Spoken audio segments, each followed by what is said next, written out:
සුබ දවසක් ඔයාලා හැමෝටම. Have a nice day everyone.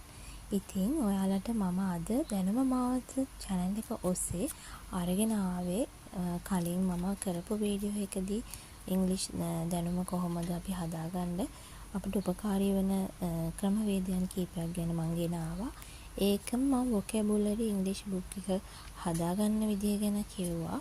ඒකෙදි මම හදාගෙන තිබිච්ච book එකක් මම ඒක කොහොමද තියෙන්න ඕන විදිය කියන එක ගැන තමයි අද වීඩියෝ එකකින් මේ අරගෙන ආවේ.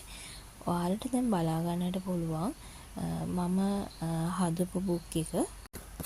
මම මෙතනදී මේ book එකේ අපිට අවශ්‍ය වෙන වචන ලියලා ඉංග්‍රීසි වලින් ලියලා ඒකෙත් සිංහලෙන් මම තේරුම ලියාගෙන තියෙනවා.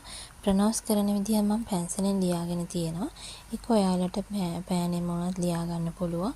ඒ විදිහට මේ විදිහට ඔයාලගේ ස්පෝකන් ඉංග්‍රීසි පැත්ත වැඩි දියුණු කරගන්න මේ vocabulary book එක භාවිතා කරන්න එදිනෙදා දවසේ ඔයාලට ෆ්‍රී වෙලාව තියෙන විදිහට.